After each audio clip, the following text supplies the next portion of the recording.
Hey everybody, G4 Video 5 here, and welcome back to some more Grand Theft Auto 3. In this part, we will be completing the Paramedic side mission, which is a requirement for 100%, and you can activate doing the Paramedic side mission on any one of the 3 islands in Liberty City. And I think at this point in the game, for myself, Staunton Island is my best bet for doing something like this, as Portland is just a death trap, more or less, because you have the Diablos running around with their fists and baseball bats, which might not seem overly threatening on paper, but with something like this, you know, you're going around whatever island you've activated doing this side mission on, and you're constantly, like, parking on the sides of roads to pick up pedestrians who are bleeding out on sidewalks, and it's quite comical in a way, but you know, you're constantly stopping, so if you happen to be in a gang territory where there's this cluster spawn of gang members like Diablos just instantly running towards your vehicle, and, well, you know, if they end up pulling you out of your vehicle, not only are they going to spank you around a little bit with those baseball bats, but you actually end up ending the Paramedic side mission the moment you leave your ambulance. So you want to remain in this thing for as long as possible if you're trying to complete all 12 levels of this thing. So you're going to be inside of the ambulance for about 55 minutes to an hour if you're doing this on Staunton Island, so you got to watch yourself there. I had a failed attempt of doing this because some yardies wanted to, you know, slap my chesticles and all that, and I'm not a fan of that business, so it was a little frustrating there, but you know, it's just something to watch out for, and I feel like the Diablos, when they're angry at you, are definitely a very threatening force when you're doing something like this. Now, you have the Triads as well, with their baseball bats and pistols. Not as crazy because gang members with guns don't instantly run towards you right away. They will shoot at you for a little bit and then run at you, so you have a bit of leeway when you're parked near gang members like that.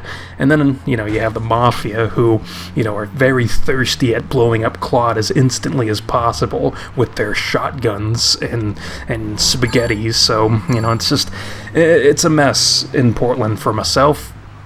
Although I feel like most people would recommend doing something like this as early as possible in the game. So if you're in that situation where you're in Portland, you're in the early game, and you don't have any gangs angry at you, or at the very least you only have the Triads angry at you, which is a bit more manageable, then that would probably be the best, you know, time to do something like this. But just because of the order of operations I'm doing this playthrough in, you know, it's just how things ended up working out, and the rewards I don't think are that overly beneficial. Like, they're not game-breakingly good or anything like that, as the rewards for doing this is 3 different things. So for rescuing 35 of these patients that you pick up on the sides of the road, or at least attempt to pick up, for rescuing 35 of them, you'll get a health pickup delivered to each of your safe houses. For rescuing 70 of them, you'll get an adrenaline pill delivered to each of your safe houses. And for completing all 12 levels of the Paramedic side mission, you not only get your percentage points, but you also get infinite sprint. So again, not game-breakingly, you know, beneficial to you, but still nice perks to have. So, you know, completing this as early as possible would allow you to reap those benefits as much as possible during your playthrough, but for me, it's not that big of a deal. Now, I do want to talk about Shoreside Vale a little bit, since that's the other island that's a potential option here for doing this side mission. And the thing about Shoreside Vale is that you get a lot of these, like, twists and turns and roads that, you know, lead upwards, and then other roads leading downwards. Like, you know, there's a lot of, you know, flirting with, I guess, elevation in Shoreside Vale, and I'm not a fan of that, since, you know, this thing's very top-heavy, so having to, you know, go around turns as quickly as possible with as many turns as there seems to be in Shoreside Vale, I mean, I'm just not a fan of all that business. And it's kind of like with Portland too, like, you have much smaller roads on both Portland and Shoreside Vale compared to Staunton Island. I mean, I like the openness, you know, the spread-eagle roadsides that we have here in Staunton Island, because it allows you to maneuver through traffic a lot easier.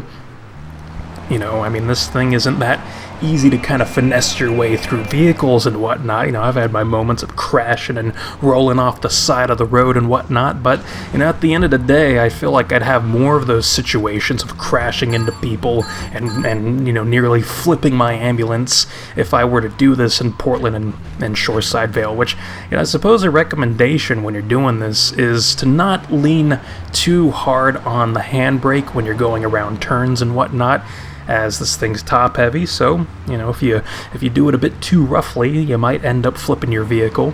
But also have a bit of patience. Like, I know we're racing the clock here, and for most of the pedestrians that you end up picking up, you do get time added to that clock, but, you know, it's just, you have plenty of time, I think, so take it a bit more slow than you would think you would need to take it, you know.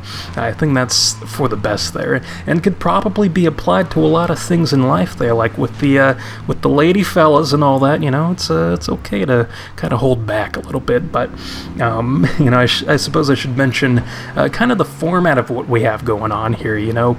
You have 12 levels that you need to complete continuously. If you leave your ambulance at any point, the Paramedic side mission ends and you have to start over at level 1. So for each level, you're going to have a corresponding number of patients that you have to pick up that will spawn randomly around whatever island you end up doing the side mission on. So for level 1, you're going to have 1 patient that you need to pick up. For level 2, you're going to have 2 patients. For level 3, 3 patients, and so on and so forth, until you get to level 12 with 12 patients. So you'll have to kind of plan your route accordingly, since you can only pick up 3 patients at a time. And, you know, it's kind of fun kind of plotting around, seeing which cluster to go to first and all that. And I've had success using 2 different methods, because, you know, some people would say to go to the furthest patients first, pick those ones up, and then bring them to the hospital. But as you can see during this attempt, I'm just going to the closest patients, bringing them back first, and then the next closest patients in my mind, and then bringing those ones back. So, you know, I feel like either one can give you success, and I've done both methods before, and to me it really doesn't matter, as long as you're, you know, patient and logical about what you're doing. Like, you don't want to just kind of like run these people over or something by getting a bit too feisty with that steering wheel, which can happen. I also had another failed attempt. I was actually on level 11 when I failed this one, where I ended up driving on over to a patient and I parked my vehicle, but then I had a car ram into me, so I ended up like moving the vehicle a bit further forward, and I ended up running over one of these patients. And by killing one of them, you end up failing the, or not failing, but the side mission just ends. Like, it's a real pain in the ass, because it's like it wasn't even my fault. Someone just rammed into me and, you know, ended up running over somebody. So yeah, you gotta watch out for that, and I feel like that would happen on any one of the islands. You know, you always have drivers like that who are a bit erratic at times, that are driving alongside you, so, you know, you gotta watch out for that. And that kind of reminds me of something where, you know, you have 2 rewards that involve rescuing a certain number of patients. And that doesn't have to be a continuous amount of patients, by the way, like the 35 patient reward of getting a health pickup delivered to each one of your safe houses.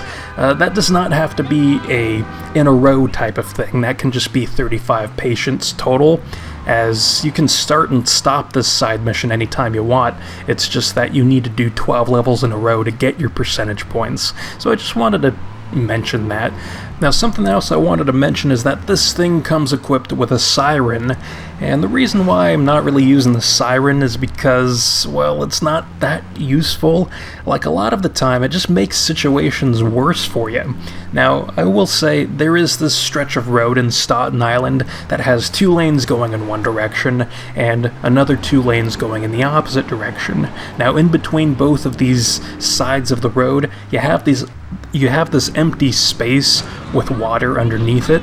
So what ends up happening is that some of the cars will end up driving into that empty space, and you're essentially killing them, which is kind of entertaining, but it's not useful in other areas of Staunton Island or really any other area in Liberty City, since what usually ends up happening is that you'll have the cars go to the side of the road or whatever, but then after about a second or two, they'll start driving back into their normal positions. And if you aren't driving fast enough, then what ends up happening is they'll rear-end you or even spin you out, depending on, I guess, how close you are to them crashing into you and whatnot. So it's just a pain in the ass to turn this thing on, so that's why I wouldn't recommend doing it. I just recommend kind of splitting traffic where you can and all that, so I don't know, personal preference, but I will say that the police cars are not affected by the siren. They will just maintain and remain on their paths. So that completes this part. I did not show off levels 2 through 11 as, it just didn't really seem necessary since all these levels are basically the same thing over and over again. The only difference is involving the amount of pedestrians or patients you end up rescuing. So, it's basically the same thing over and over again. So levels 1 and 12 being shown off, I think, will suffice for showing off this side mission. Now, in the next part, we will be doing the Vigilante side mission, so until then, I will see you next time.